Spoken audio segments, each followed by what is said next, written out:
우리가 준비하지 못했을 바로 그때 예수님은 갑작스럽게 오신다는 것 기억하시고 항상 예수님 오실 그날을 준비하고 맞이할 이런 태도로 살아가는 우리가 돼야 될 줄로 믿습니다. 우리 한번 인사하겠습니다. 반갑습니다. 사랑합니다. 반갑습니다. 여러분 주의 이름으로 축복하고 사랑합니다. 많은 뉴스들이 있는데 그 뉴스들 중에는 우리의 마음을 기쁘게 해주는 것도 있지만 우리의 마음을 슬프게 하는 뉴스들도 있습니다. 가끔 그런 뉴스가 들리는데 어떤 뉴스냐 하면 아버지가 살아생전에 미리 재산을 자녀들에게 물려줬어요. 그리고 이 물려주면서 자식들은 뭐라고 약속하느냐 하면 아버지 아무 걱정하지 마세요. 아버지 평생 내가 아주 편안하게 충분하게 효도하며 모시겠습니다. 이런 다짐을 해요. 그럼 그 다짐을 믿고 아버지가 재산을 다 물려줍니다. 그런데 물려준 다음에 자식들이 어때요? 태도가 확 바뀌어버려요. 그래서 그냥 순진하고 착한 아버지는 꾹 참고 가지만 그래도 좀 활달하고 이렇게 혈기가 있는 이런 아버지는 그런 자식들에게 뭐 합니까? 야, 내 재산 내놔. 이렇게 재산 반환 청구를 할 때가 있어요. 그런 거 있죠. 그래서 법원에다가 내 아들에게 물려준 이 재산 무효야. 다시 돌려주게 해줘. 돌려달라 그래. 이렇게 자녀에게 부모가 소송을 거는 이런 경우가 가끔 뉴스에서 듣죠. 슬픈 일이에요. 그런데 오늘 성경을 보면은요, 하나님께서 이스라엘 백성들에게 소송을 걸어요.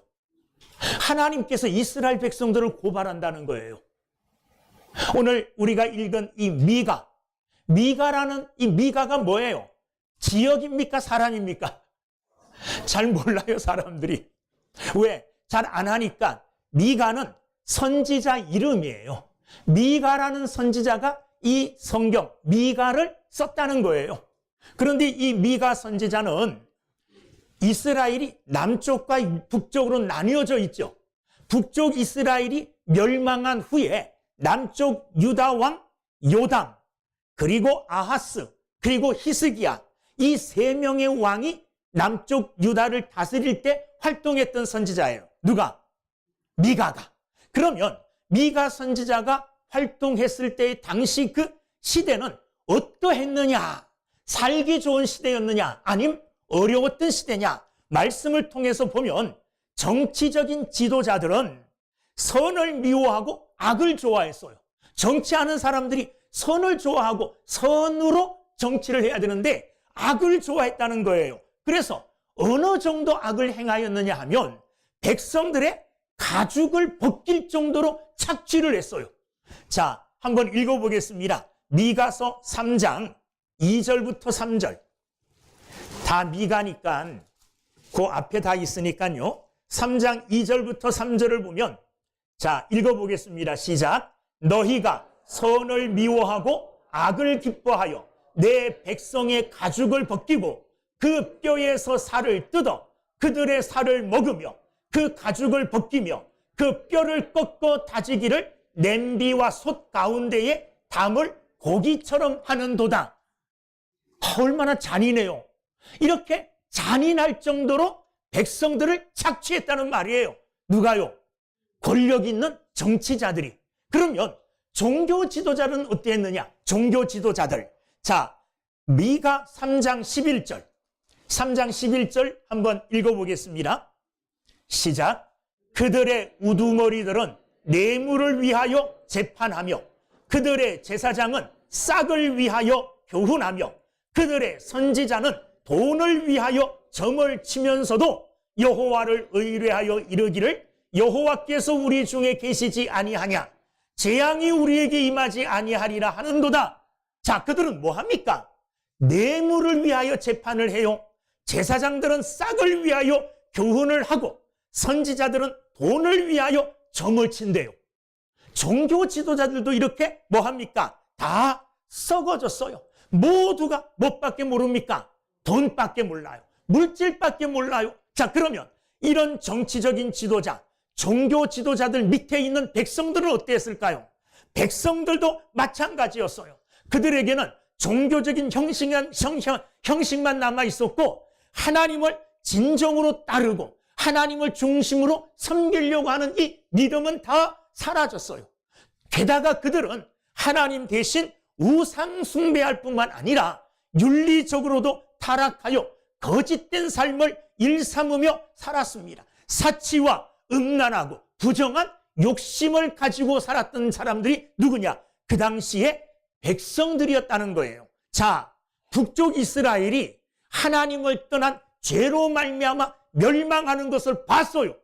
눈으로 보고도 여전히 악을 행하고 있었다는 겁니다. 이런 죄악 중에 있는 이스라엘 백성들을 향하여 오늘 미가 선지자는 이렇게 말합니다. 오늘 6장 1절부터 보면 6장 1절 뭐라고 말하느냐? 너희는 여호와의 말씀을 들을지어다. 하나님의 말씀을 들으라. 하나님의 말씀을 들으라. 여러분, 너희는 할 때 그 너희는 하나님을 섬기는 백성들이에요. 하나님을 믿는 사람들이에요. 하나님을 믿는 사람들은 가장 믿지 않는 사람들과 다른 특징이 뭐냐 하면 하나님의 말씀을 듣는 거예요. 하나님을 믿지 않는 사람들은 하나님의 말씀 안 들어요. 하나님의 말씀을 귀에 담지를 않아요. 들으려고 생각도 안 해요. 그런데 믿는 사람들은 하나님의 말씀을 들어야 살아요. 그리고 하나님의 말씀 듣는 것이 능력이고 힘이에요. 이스라엘 백성들, 하나님의 백성들은 하나님의 말씀을 들어야 돼요. 자, 그런데 하나님께서 그들에게 뭐라고 말씀하시느냐? 1절을 보시면 너는 일어나서 산을 향하여 변론하여 작은 산들이 내 목소리를 듣게 하라 하셨나니 너희 산들과 땅의 견고한 지대들아 너희는 여호와의 변론을 들으라. 이 여호와의 변론이라는 말은 여호와께서 소송하는 말을 들으라. 너희들을 고발하는 소리를 들으라. 그런 말이에요. 여호와께서 자기 백성과 변론하시며 이스라엘과 변론하실 것이라. 하나님께서 이스라엘 백성들과 싸우겠다는 거예요. 마치 재판정에서 싸우듯이 하나님이 직접 원고가 되어서 누구를 고발합니까? 이스라엘 백성들을 피고로 세워서 고발해요. 증인은 누굽니까? 증인. 오늘 말씀을 보니까 증인은 1절 산을 향하여 변론하여 작은 산들이 내 목소리를 듣게 하라. 증인은 누구로 세우느냐 하면 산과 땅들이에요. 산과 들, 자연 만물을, 자연을 하나님께서는 증인으로 삼아서 이스라엘 백성들을 고발해요. 여러분, 자연은 변합니까? 안 변합니까? 안 변하죠. 산은 여전히 예전에도 있었고 지금도 있었고 들판도 예전에 있었고 지금도 있었어요. 산과 들은, 자연은 하나님께서 이스라엘 백성들을 향하여 어떤 일들을 했는지 다 봤을까요? 안 봤을까요? 그 산과 들을 의인화시켜서 말하는 거예요. 사람처럼 얘기하면 그들이 다 지켜봤다는 거예요. 그들을 증인 삼아 하나님께서 뭐 하시느냐? 하나님께서 지금 그들을 고발하시는 겁니다. 고발의 내용이 뭐냐? 뭐라고 말씀하시느냐? 자, 3절 말씀이에요.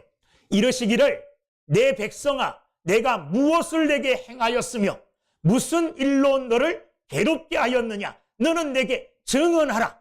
너 한번 말해봐라.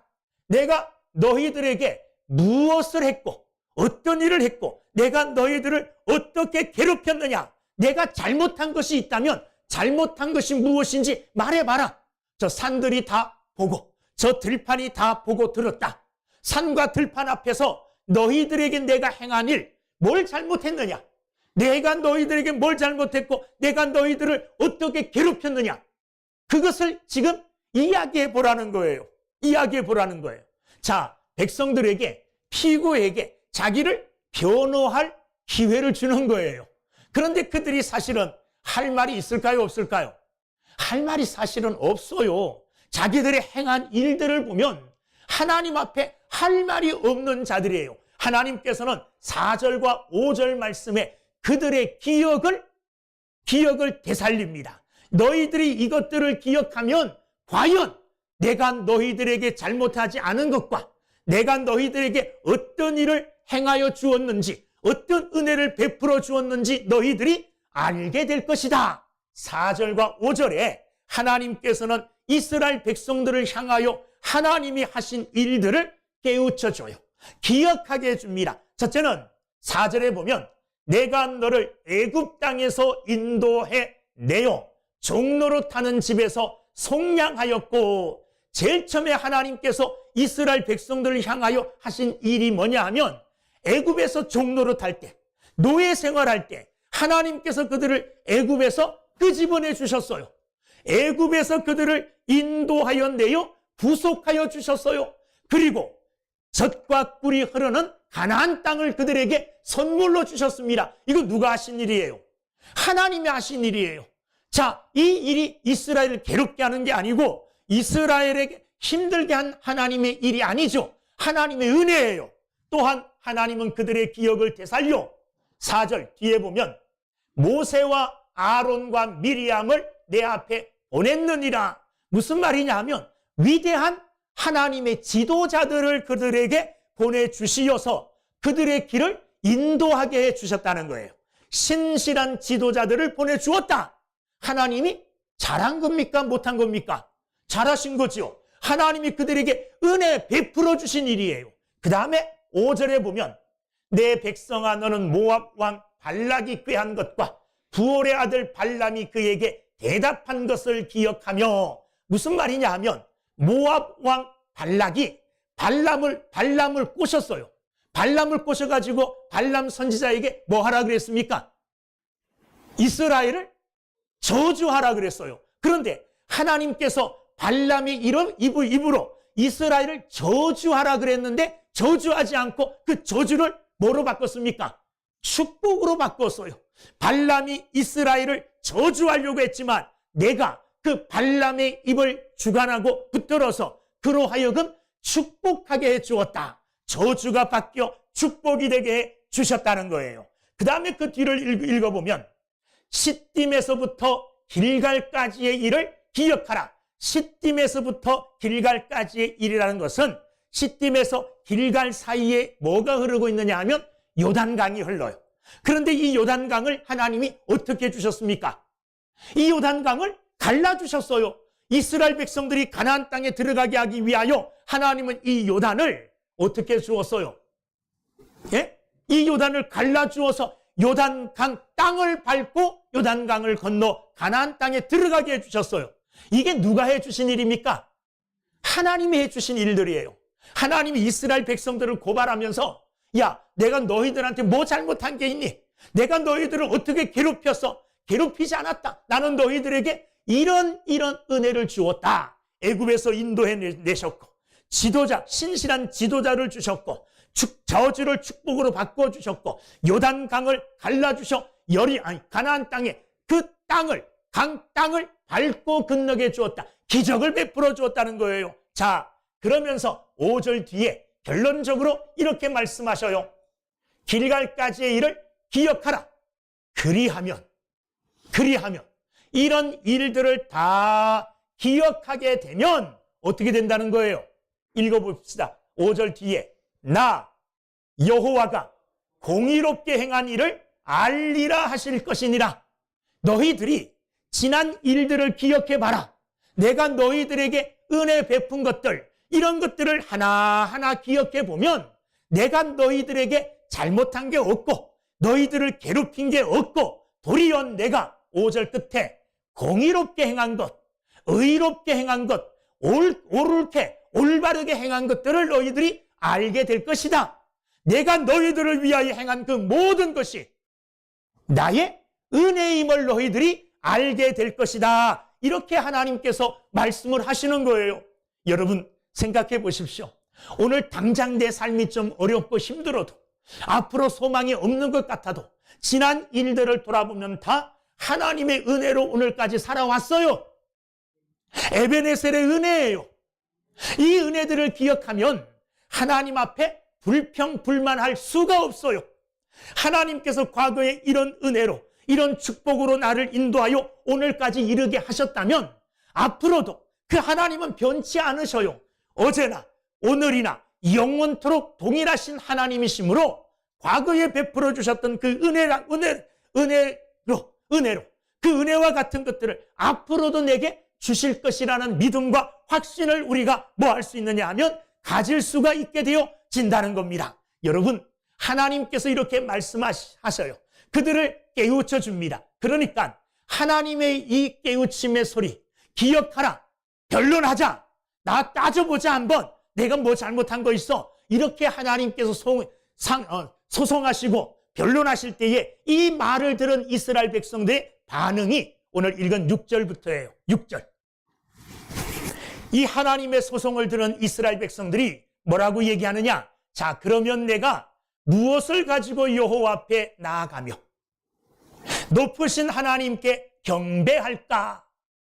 그러면 내가 하나님께서 이런 은혜들을 베풀어 주셨는데 이런 은혜를 받은 내가 무엇을 가지고 높으신 하나님께 나아가 경배할 수 있을까? 거기 보면 무엇을 가지고 그럴 때 이 무엇은 뭘 가리키나요?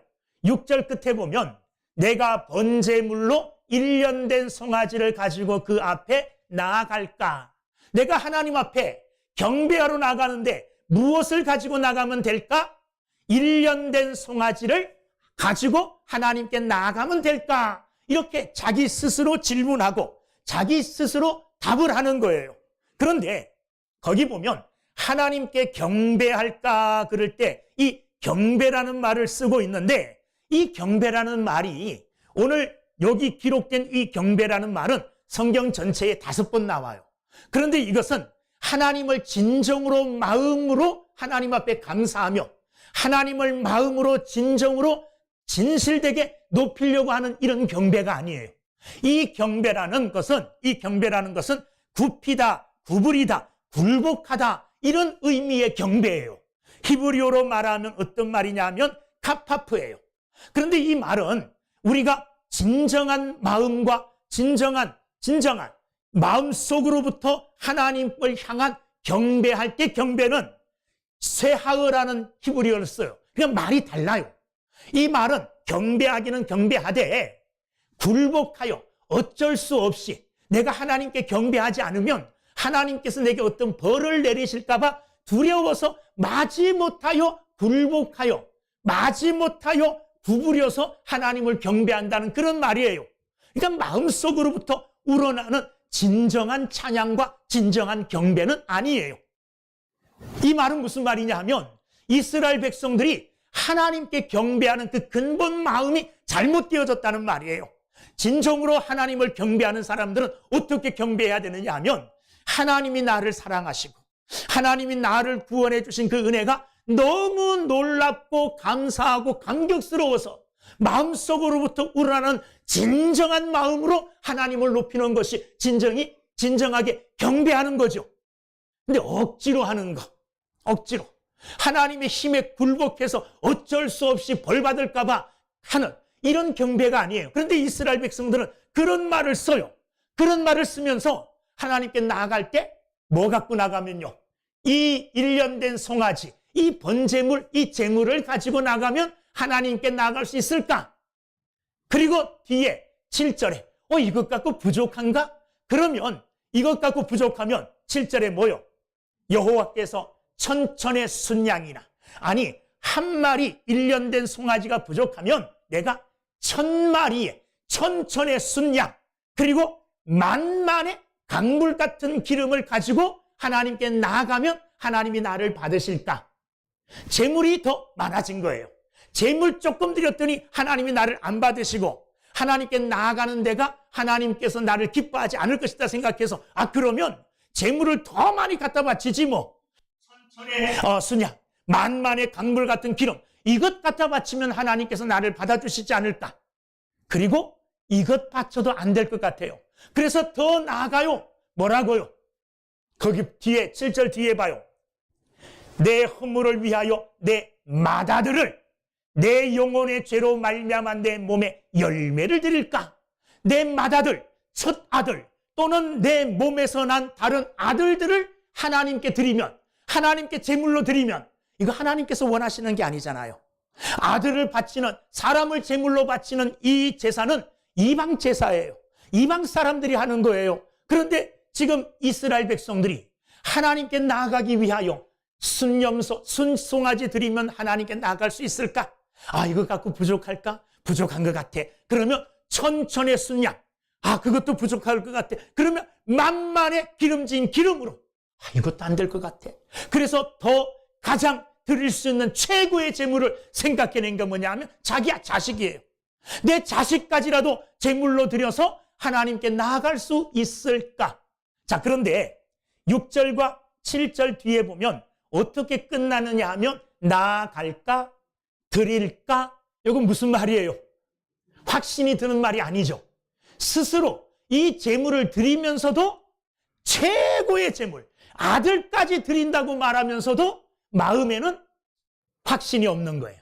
하나님이 받아주실 거라는 확신이 없는 거예요. 이건 무슨 말이냐 하면 이스라엘 백성들이 가지고 있는 그 마음을 이야기해요.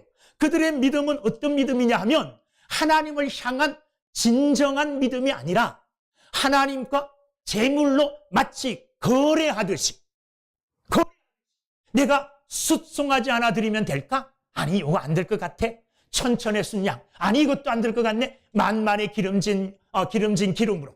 이것도 안 될 것 같아. 그러면 내가 드릴 수 있는 최고의 것, 내 첫 아들, 맏아들, 내 몸에서 난 아이들, 자식들을 하나님께 드리면 하나님이 나를 받아주실까?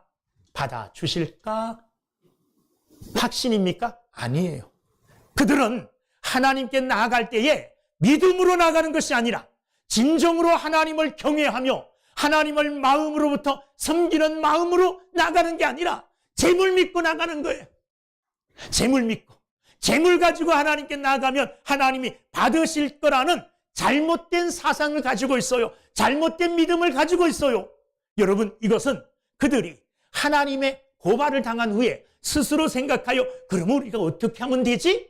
하나님께 이런 재물 드리면 될까? 이런 재물 드리면 될까? 이런 재물 드리면 될까? 그들이 곰곰이 생각하면서 최고의 재물까지 내어놨어요. 그러면서도 마음에 확신이 없는 거예요. 여러분, 하나님께 나아가는 우리가 이 세상의 어떤 것들을 가지고 하나님께 나아가도 하나님은 만족하지 않아요.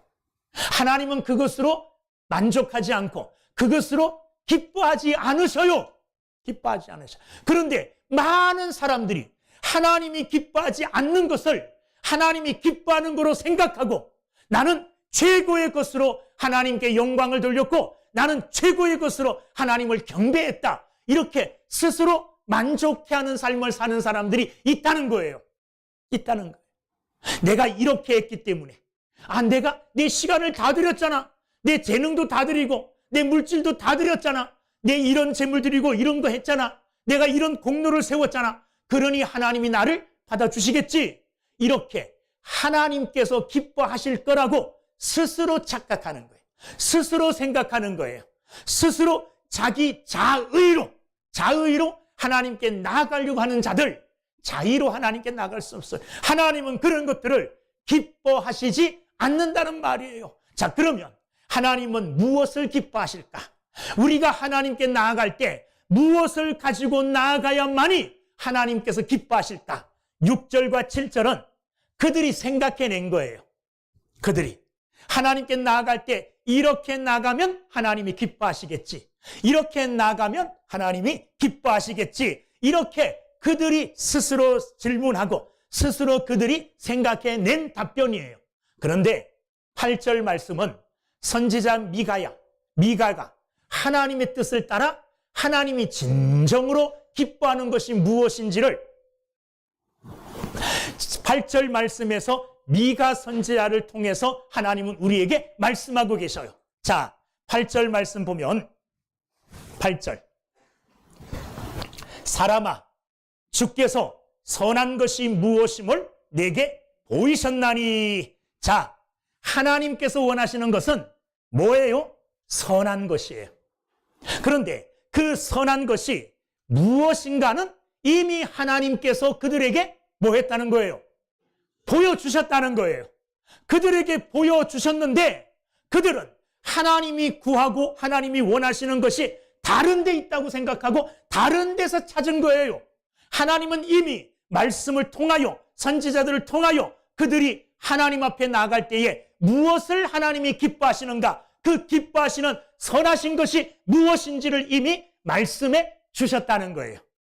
그런데 그들은 하나님의 말씀을 가까이 하고 그 말씀 속에서 답을 찾으려고 하지 않고 자기의 주변에서 자기 생각으로, 자기 지식으로, 자기 경험으로 하나님께 어떻게 나가면 하나님이 기뻐하실까 답을 찾아보려고 했는데, 그들이 찾아낸 것은 하나님이 유치하게 생각하는 것, 재물 가지고, 무슨 공로 가지고 하나님께 나아가는 것, 이걸 기뻐한다고 그들이 생각한 거예요. 잘못된 생각이죠. 이런 생각을 선지자는 8절에서 사로잡아요. 사람들아, 주께서 선한 것이 무엇임을 내게 이미 보이셨다.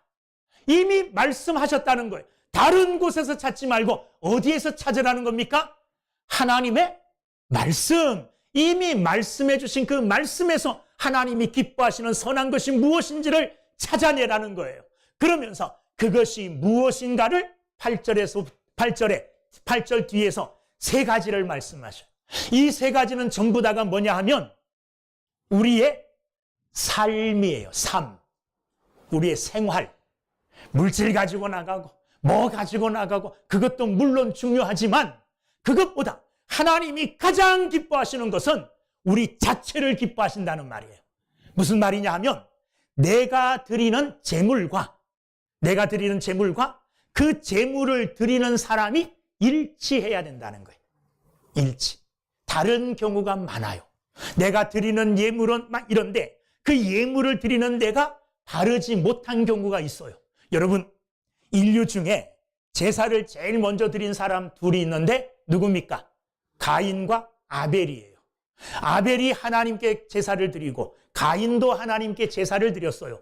가인은 첫 열매로 곡식으로 하나님께 제사를 드렸는데 하나님께서 가인의 제사를 받으시면서 뭐라고 이야기했느냐 하면 내가 가인과 너와 그 제물을 받지 않겠다 그랬어요. 그 제물 속에 가인도 포함시켜버렸어요. 받지 않는 제물 속에. 그리고 아벨의 제물을 받으실 때는 내가 아벨과 그 제물을 받으신다 그랬어요. 아벨이 드리는 그 제물 속에는 아벨 자신도 포함이 돼 있어요. 하나님이 아벨의 제물을 받으셨다는 것은 제물만 받은 게 아니라 아벨도 받으신 거예요. 아벨이 그 제물과 일치된 것이고 가인도 그 제물과 일치된 거예요. 그러므로 그 제물을 받지 않으셨을 때는 가인도 하나님이 안 받으신 거예요.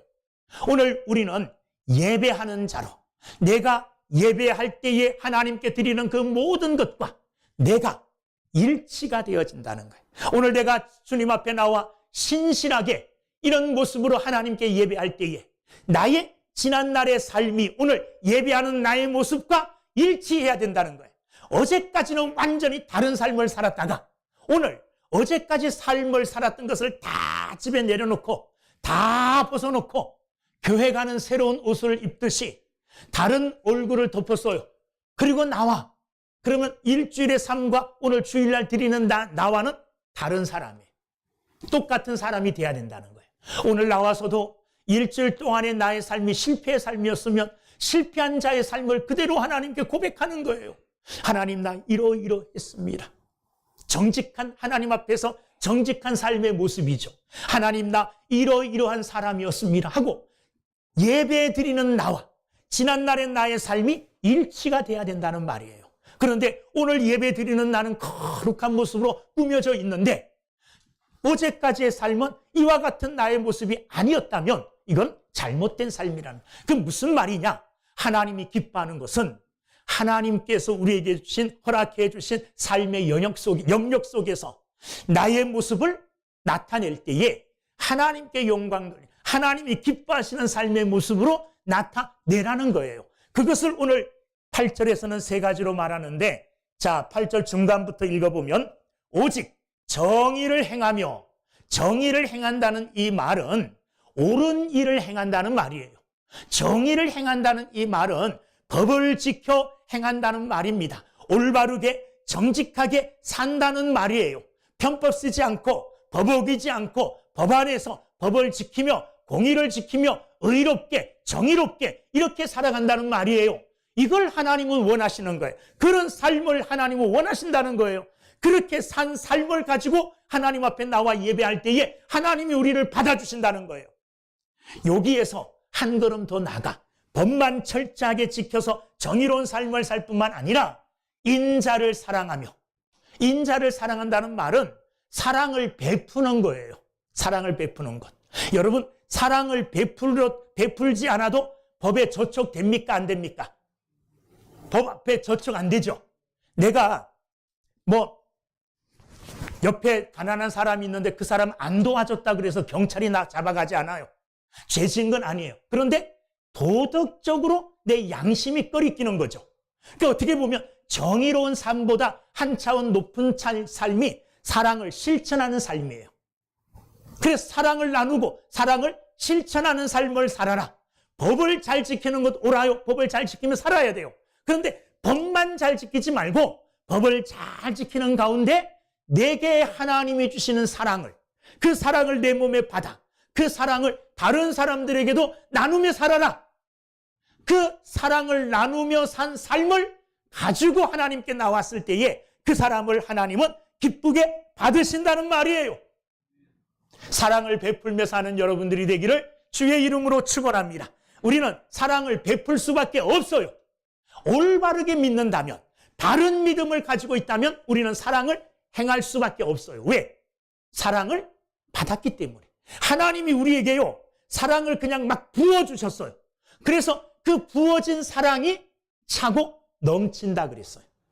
내게 부어진 하나님의 사랑이 차고 넘치면 이게 옆으로 흘러갈 거 아니에요. 내게 차고 넘친 이 사랑이 다른 사람들에게 흘러가는 삶을 살았던 그 삶을 가지고 하나님께 나올 때에 하나님은 그를 기쁘게 받으신다는 거예요. 이게 하나님이 구하시고 하나님이 원하시는 거라는 거예요. 또 한 걸음 더 나아가 8절 뒤에 읽어보면